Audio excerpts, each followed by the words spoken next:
Bismillahirrahmanirrahim. Assalamualaikum warahmatullahi wabarakatuh. Hello everyone, perkenalkan kami dari kelompok 10 Sejarah Aliran Psikologi kelas H. Pada video kali ini, kami akan membahas materi sejarah aliran psikologi tentang psikologi transpersonal. Ada pepatah yang mengatakan, tak kenal maka tak sayang. Maka dari itu, perkenalkan anggota kelompok kami. Yang pertama, Nashwa Ananta dengan NIM 220701502083. Yang kedua, Diva Restri Madani dengan NIM 220701500041. Dan yang terakhir, ada saya sendiri, Mutiara Nabila Azahra 220701502232. Baik, selanjutnya langsung saja kita mulai pembahasan materinya. Secara bahasa transpersonal terdiri dari kata trans yang berarti melewati atau melampaui batas dan kata persona berarti topeng. Secara etimologi, transpersonal berarti melampaui gambaran manusia yang kelihatan. Dengan kata lain, transpersonal berarti melampaui macam-macam topeng digambarkan manusia. Definisi psikologi transpersonal yaitu ilmu yang mempelajari potensi tertinggi manusia dengan mengakui, memahami, dan merealisasikan kesatuan kesadaran spiritual dan transenden. Selanjutnya, saya akan menjelaskan definisi psikologi transpersonal. Secara harfiah, kata transpersonal berasal dari kata trans, artinya melewati, dan personal, artinya pribadi. Kepribadian dalam bahasa Inggris adalah personality, berasal dari kata persona yang berarti topeng. Transpersonal dalam banyak literatur diartikan dengan melewati atau melalui topeng, dengan kata lain, melewati tingkat personal. Faktor munculnya psikologi transpersonal, istilah transpersonal mengacu kepada pengakuan bidang kajian ini akan suatu realitas psikologi yang meluas, keluar dari identifikasi dengan kepribadian individual. Psikologi transpersonal berupaya meneliti dan menumpuk pengalaman spiritual ke dalam konteks psikologis. Faktor-faktor munculnya psikologi transpersonal. 1. Faktor sosial budaya dan politik. Menyampaikan bahwa kemunculan psikologi transpersonal sebenarnya sudah diprediksi oleh Abraham Maslow pada 14 September 1947. Maslow meramalkan akan munculnya aliran pemikiran baru dalam psikologi Amerika. Tradisi tersebut tidak lepas dari perubahan sosial budaya dan politik yang terjadi di Amerika pada saat itu. Pada saat itu, muncul berbagai gerakan kontra budaya yang menunjukkan ketidakpuasan terhadap kondisi dan budaya yang selama ini dijalani dari kaum perempuan untuk mendapatkan persamaan hak dalam berbagai konteks kehidupan, baik dalam konteks sosial budaya, hukum, ekonomi, seni, dan juga politik.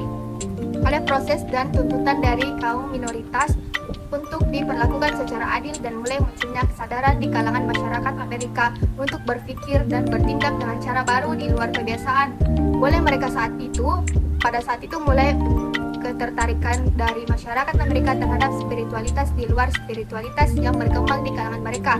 Tidak sedikit di antara mereka yang melakukan perjalanan ke Asia Timur Tengah untuk menggali nilai dan praktik ritual atau mengundang tokoh agama yang ada di kawasan tersebut untuk datang ke Amerika Serikat.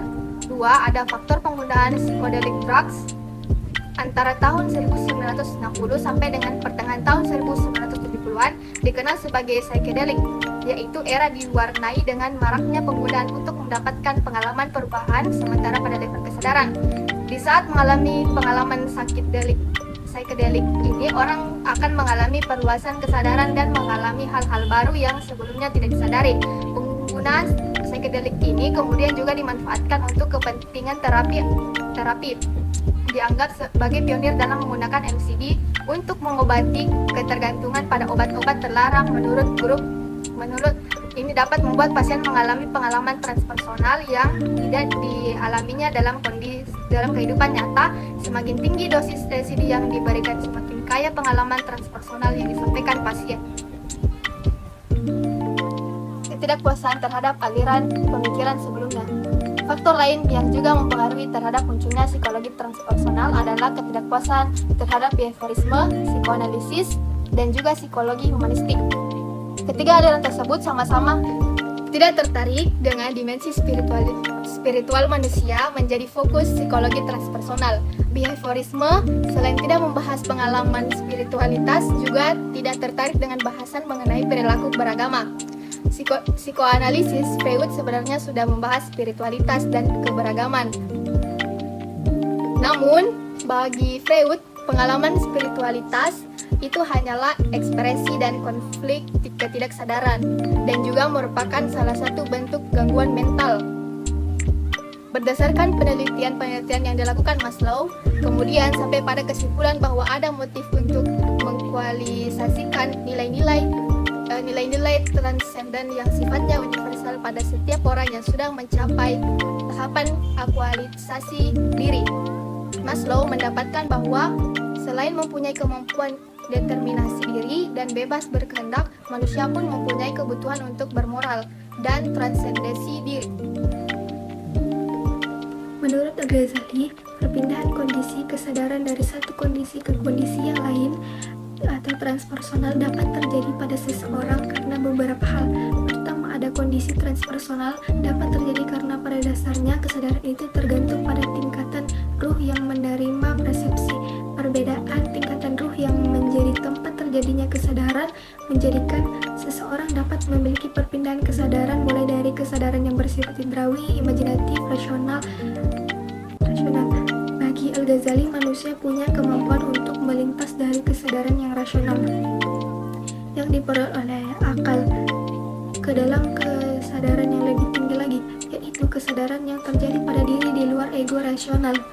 Kedua, ada kondisi trans dapat pula terjadi karena manusia memiliki dua pintu kesadaran. Pertama adalah kesadaran yang berasal dari pintu lahir yang menghadap ke alam yang nyatanya, dan kedua adalah pintu batin yang menghadap ke alam gaib. Pintu pertama sebagai sumber kesadaran yang terjadi ketika manusia mengamati objek yang manifest dalam alam nyata ini, sedangkan pintu kedua berfungsi untuk mengenali realitas objek yang berada dalam metafisika. Ketiga, menurut Al-Ghazali, alam metafisika yang menjadi sumber ilmu manusia dan kesadaran manusia terdiri dari malaikat dan iblis. Karena itu, kondisi trans dapat juga berasal dari iluminasi cahaya yang benar, dan juga mungkin dari iblis dan syaitan. Secara umum dapat dikatakan bahwa jika mata hati seseorang bersih dari berbagai penyakit hati dan telah suci serta dihias dengan perilaku ketakwaan, maka trans yang dialami orang tersebut bersumber dari malaikat. Keempat, ada beberapa cara untuk mengalami kondisi trans. Pertama, sebagaimana yang dikemukakan oleh Al-Ghazali dalam kitab Ihya, dengan melakukan mujahadah dan ridayadah dalam rangka mensucikan jiwa dari berbagai hal yang membantu hubungan manusia dengan realitas, yaitu harta benda, pangkat, taklid, dan masyarakat. Kedua, trans dapat diperoleh dengan cara meningkatkan kualitas jiwa, utamanya adalah yang berkaitan dengan zauq melalui kegiatan mendengarkan musik. 5. Adapun pengalaman yang dirasakan adalah ekstasi, tenggelam dalam keindahan realitas, tenggelam dalam keindahan secara mutlak dan tidak menyadari lagi dirinya sehingga ya ada hanya al-halak. Psikologi transpersonal mempelajari bidang kajian yang berhubungan dengan pengalaman rohania atau mistik maupun jiwa spiritual pada manusia. Salah satu dari penelitian spiritual ialah peak experience atau pengalaman puncak. Beberapa pandangan dalam psikologi transpersonal diantaranya itu: satu, ada pandangan bahwa manusia mempunyai kesadaran yang dapat dilihat maupun metafisikal yang tidak dapat dilihat melalui kontak indera penglihatan yang saling menyatu sebagai penggerak kesadaran pada manusia. Kedua, ada pandangan bahwa manusia memiliki pengalaman yang secara nyata dan maupun tersembunyi sebagai energi pembangkit kemanusiaan dalam diri manusia itu sendiri. Ketiga, ada pandangan bahwa manusia mampu mengembangkan kecerdasannya itu dari pengalaman fisikal yang dilihat dan spiritualitas yang memiliki pengaruh terhadap kecerdasan dalam perilaku dan lainnya.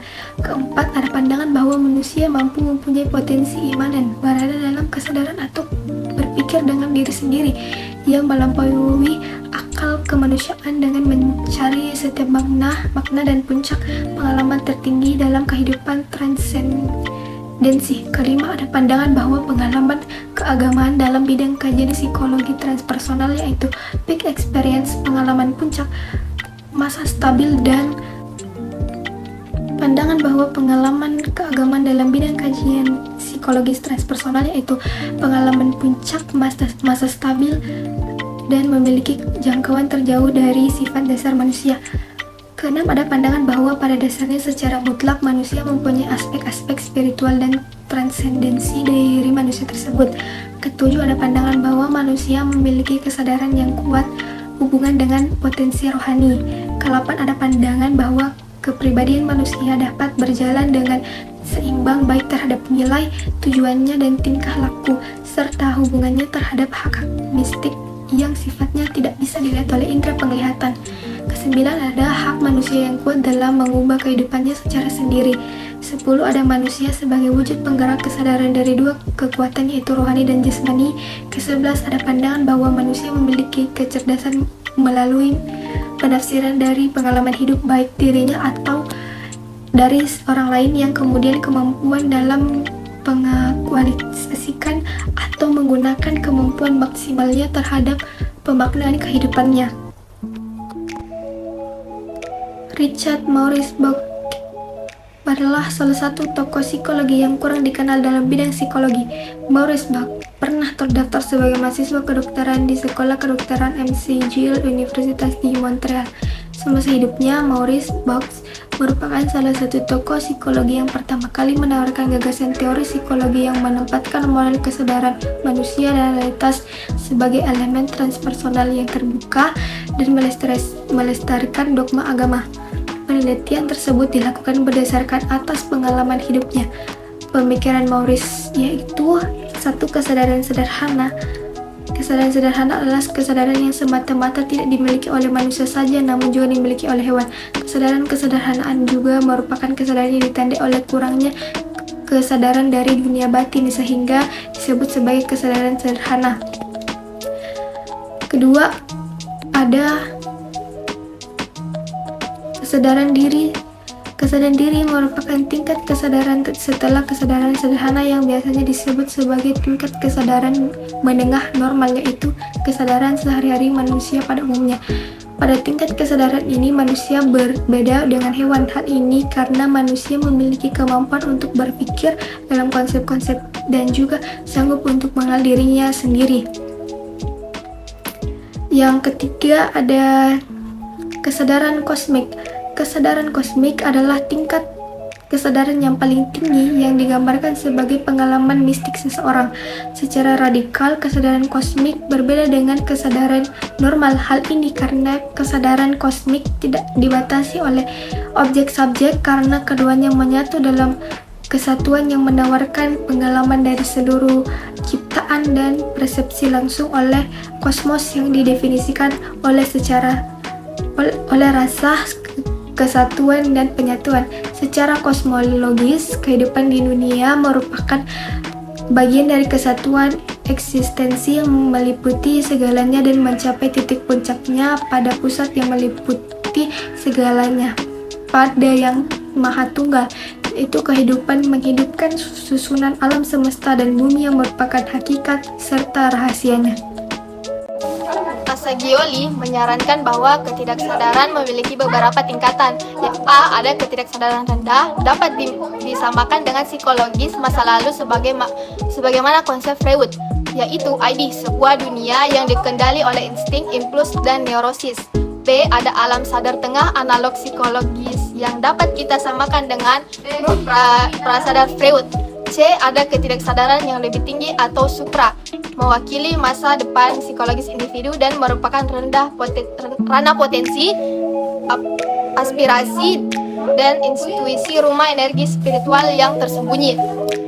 Ke D, ada bidang kesadaran berisi semua kesadaran yang langsung.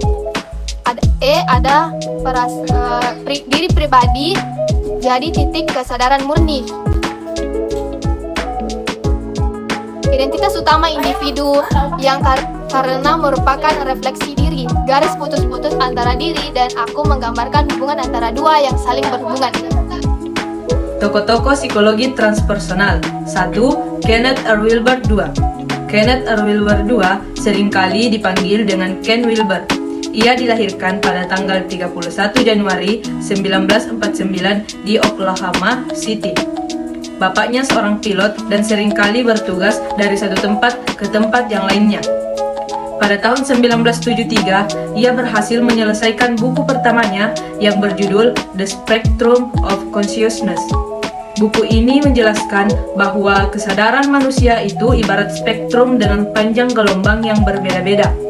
Menurutnya, tidak ada satu pendekatan psikologi pun yang dapat menjelaskan spektrum kesadaran tersebut dengan baik. Ia mengusulkan integral psikologi yang dapat menyelesaikan spektrum kesadaran manusia tersebut.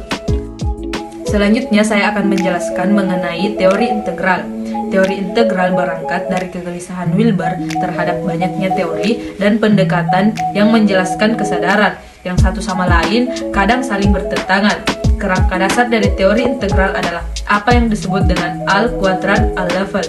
Menurut teori integral, semua pengalaman manusia bisa dipahami dengan menggunakan 4 kuadran. Setiap kuadran disebut dengan istilah Holon, suatu istilah yang dipopulerkan oleh Arthur Koestler dan menunjukkan pada a world that is simultaneously part of some other world. Artinya, secara simultan, apapun di satu sisi bisa merupakan suatu entitas yang mandiri, namun di sisi lain juga merupakan bagian dari entitas lain yang lebih besar.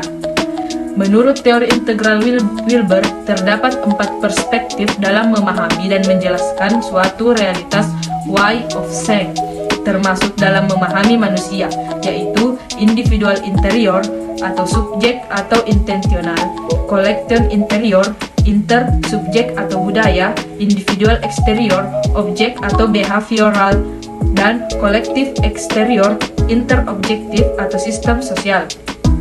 Selain kuadran, line and level of development merupakan konsep lain yang sangat penting dalam akalnya Wilber. Setiap Holon memiliki line of development-nya masing-masing. Yang dimaksud line di sini adalah kecerdasan-kecerdasan yang berkembang menurut tahapan tertentu secara multiple intelligence. Lines juga meliputi banyak aspek seperti kecerdasan kognitif, interpersonal, moral, emosional, estetik, musikal, spatial, logikal, matematikal, spiritual, dan lain-lain. Tokoh psikologi transpersonal yang kedua yaitu Stanislav Grof. Grof lahir pada tanggal 1 Juli 1931 di Cekoslovakia. Grof adalah seorang psikiater dan pernah menjadi kepala penelitian psikiatrik di Maryland Psychiatric Research. Pada tahun 1970-an, ia mendirikan sekaligus menjadi Presiden International Transpersonal Association. Ada 2 kontribusi besar Grof, yaitu mengembangkan holotropic breathwork dan meneruskan gagasan Otto Rank mengenai prenatal and perinatal psikologi, yaitu bahwa pengalaman dalam rahim ibu dan selama proses kelahiran punya dampak psikologis terhadap anak. Awalnya, Grof melakukan penelitian psikodelik, yaitu meneliti pengaruh lysergic acid diethylamide (LSD) terhadap jiwa. Ia kemudian mengganti LSD terhadap tersebut dengan teknik pernapasan dan kemudian mengembangkan apa yang disebut dengan holotropic breathwork. Holotropic breathwork ini dianggap dapat mengakses ketidaksadaran seperti halnya LSD yang dapat melakukannya. Bagi Grof, manusia merupakan makhluk psikospiritual yang kesadarannya ada sepanjang hidupnya, baik sebelum kelahiran maupun setelah kematian. Pengalaman spiritual tersebut bisa ditingkatkan lewat pelatihan spiritual seperti trances of Shannon, meditasi, dan lain-lain. Selanjutnya, saya akan menjelaskan holotropic breathwork. Kata holotropic sendiri berasal dari bahasa Yunani yang biasa dipahami sebagai moving toward wholeness atau bergerak menuju keutuhan. Holotropic breathwork sendiri merupakan salah satu teknik eksplorasi diri dan psikoterapi yang memungkinkan kita memasuki dan mengakses ketidaksadaran.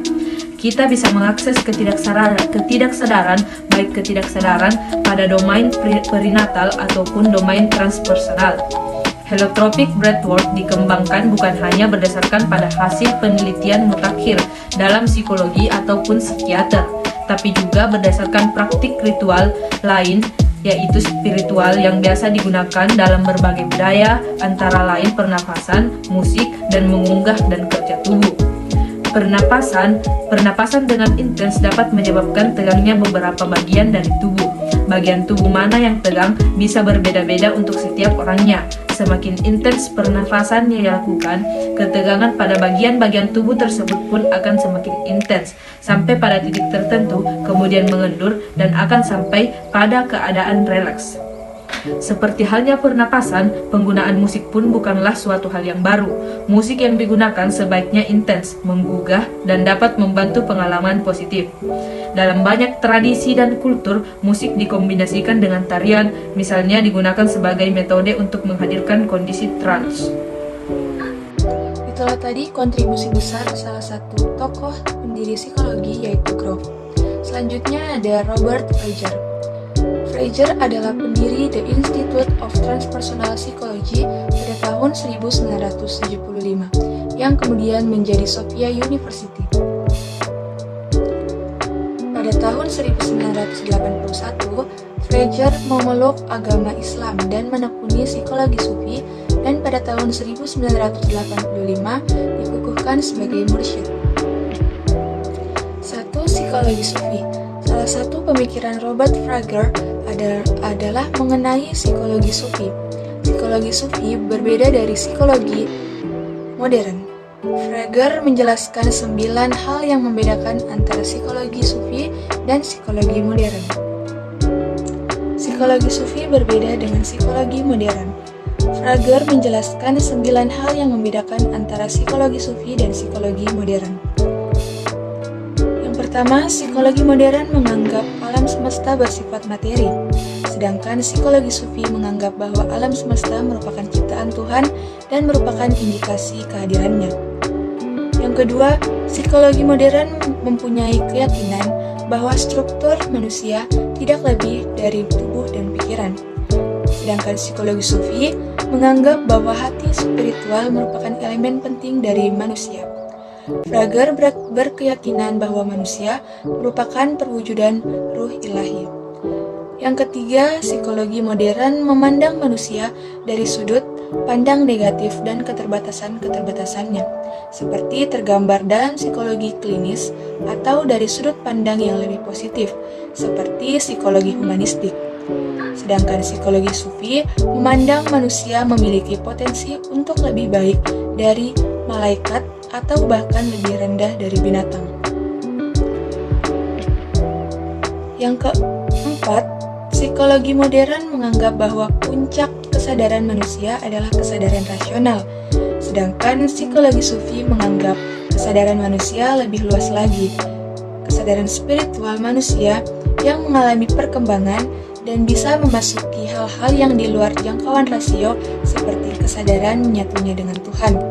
Yang kelima, psikologi barat menganggap penting harga diri dan keakuan atau ego, sedangkan psikologi Sufi membagi keakuan menjadi 2, positif dan negatif. Penghargaan terhadap diri sendiri dan kesadaran akan kemampuan diri merupakan keakuan yang positif, sedangkan kecenderungan memamerkan diri dan egoisme merupakan keakuan yang negatif. Menurut psikologi Sufi, keakuan negatif justru akan menghalangi atau merupakan tabir hubungan antara kita dengan Tuhan. Yang keenam, ada psikologi modern mempunyai keyakinan bahwa kepribadian manusia merupakan suatu konstruk yang utuh. Sedangkan psikologi Sufi memandang kepribadian terdiri dari beragam sifat dan cenderung yang harus disatukan agar mengalami perkembangan kepribadian. Yang ketujuh, psikologi modern menempatkan rasio dan logika. Psikologi modern menempatkan rasio dan logika sebagai instrumen utama dalam memperoleh pengetahuan. Psikologi Sufi justru meyakini adanya kecerdasan lain yang lebih tinggi yang memungkinkan manusia bisa mengenali kebenaran spiritual dan makna hidup. Yang kedelapan, psikologi modern menentukan bahwa pengetahuan yang benar harus dinyatakan dalam bahasa yang masuk akal, sedangkan psikologi Sufi memandang bahasa sebagai sesuatu yang terbatas. Dan yang kesembilan, psikologi modern meyakini bahwa iman berhubungan dengan sesuatu yang tidak nyata. Sedangkan psikologi sufi justru memandang keimanan merupakan keyakinan terhadap sesuatu yang luput dari pengetahuan terhadap hal-hal yang sifatnya material. Kemudian ada psikologi yang berbasis agama. Jauh sebelum kemunculan ilmu psikologi, agama sudah memberikan penjelasan mengenai hakikat dan karakteristik manusia. Latar belakang munculnya psikologi Islam. Latar belakang kemunculan psikologi Islam tidak lepas dari ide islamisasi ilmu pengetahuan. Ide islamisasi ilmu pengetahuan sendiri muncul pada tahun 1980. Al-Fariqi mempunyai kekhawatiran terhadap kondisi umat Islam yang berada pada keterpurukan. Menurut Prof. Zaki, yang membedakan kontemporer dengan psikologi Islam adalah dalam rumusan konsep manusia dan dalam pendekatannya, psikologi kontemporer semata-mata menggunakan kemampuan intelektual untuk menentukan dan mengungkapkan asas-asas kejiwaan. Sementara psikologi Islam mendekatinya dengan mengungsikan akal dan keimanan sekaligus.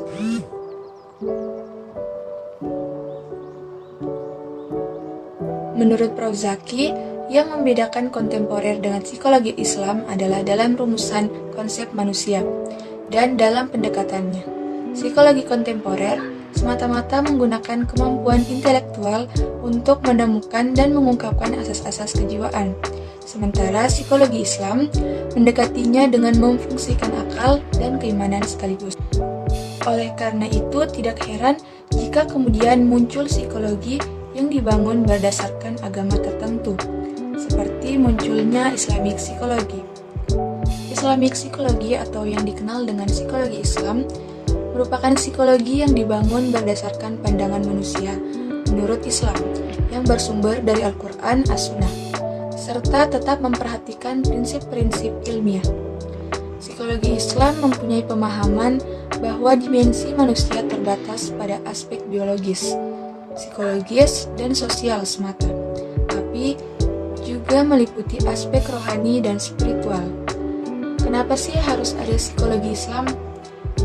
Nah, yang pertama, psikologi kontemporer dalam perkembangannya dianggap mengalami distorsi yang fundamental. Kemudian yang kedua, ketidakpuasan akan teori-teori psikologi kontemporer. Dan yang ketiga, latar belakang kebudayaan dan karakteristik masyarakat dianggap penting untuk dipertimbangkan. Selain itu, psikologi Islam dibangun dan dikembangkan berdasarkan epistemologi Islam.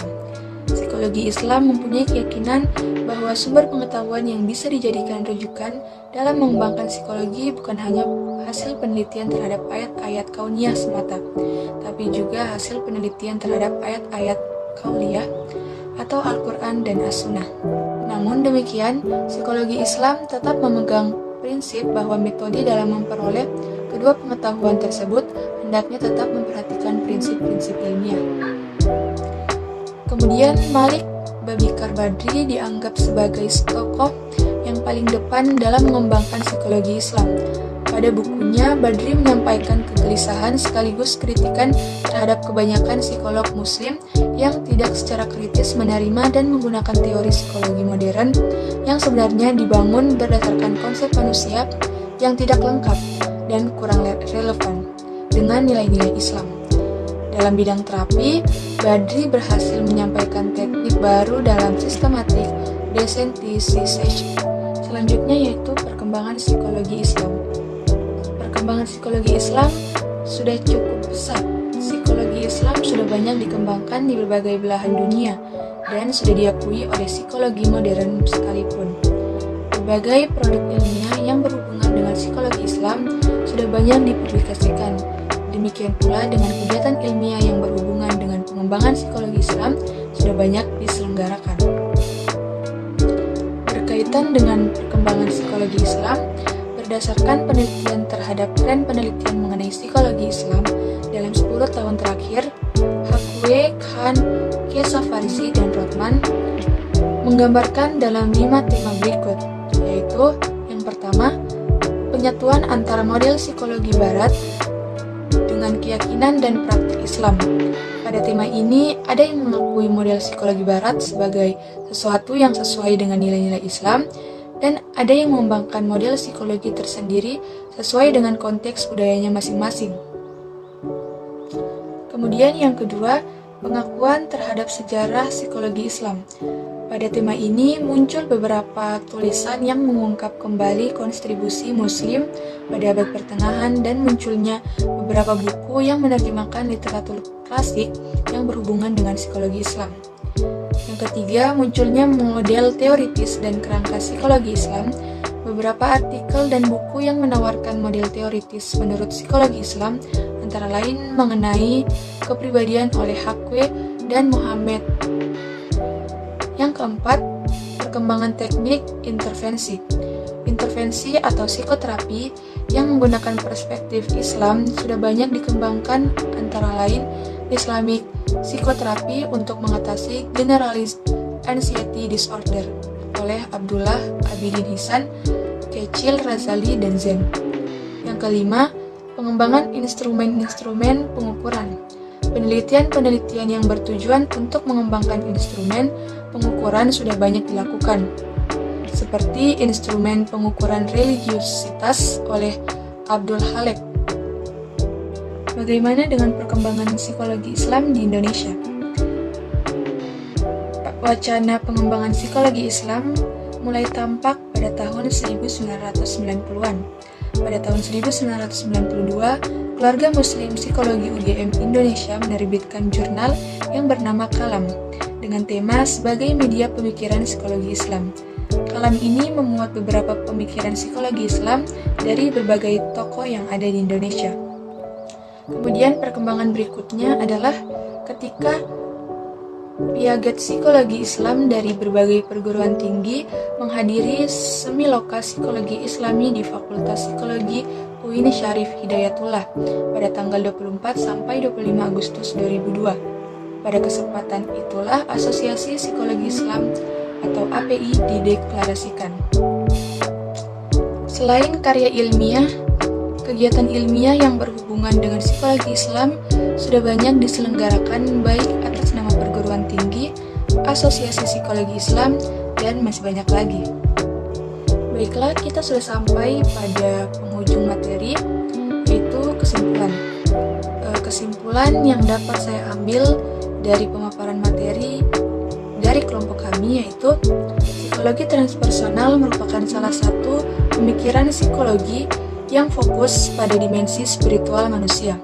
Psikologi transpersonal mempelajari pengalaman transpersonal seperti pengalaman puncak, trance, altered state of consciousness, pengalaman mistik, perkembangan spiritual, dan lain-lain.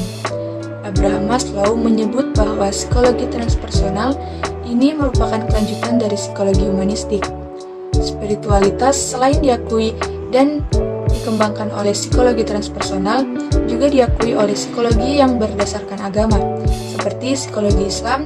Semuanya berupaya mengintegrasikan antara psikologi dan nilai-nilai yang ada dalam agamanya masing-masing. Berikut daftar pustaka dari referensi yang kami gunakan. Itulah tadi penjelasan materi yang dapat kami paparkan. Semoga apa yang kami sampaikan dapat berguna untuk diri kami sendiri dan juga teman-teman sekalian. Kami kelompok 10 sebelumnya ingin menyampaikan terima kasih atas atensi teman-teman sekalian dalam menonton video ini. Dan juga tak lupa kami ingin mengingatkan kembali kepada teman-teman sekalian untuk tetap saling menjaga kesehatan. Dengan begitu, semoga kita selalu diberikan kesehatan oleh Tuhan Yang Maha Esa. Kurang dan lebihnya mohon dimaafkan, saya tutup dengan sebuah pantun. Budina membawa bonsai, lalu duduk makan stroberi. Semua telah usai, kami pamit undur diri. Assalamualaikum warahmatullahi wabarakatuh.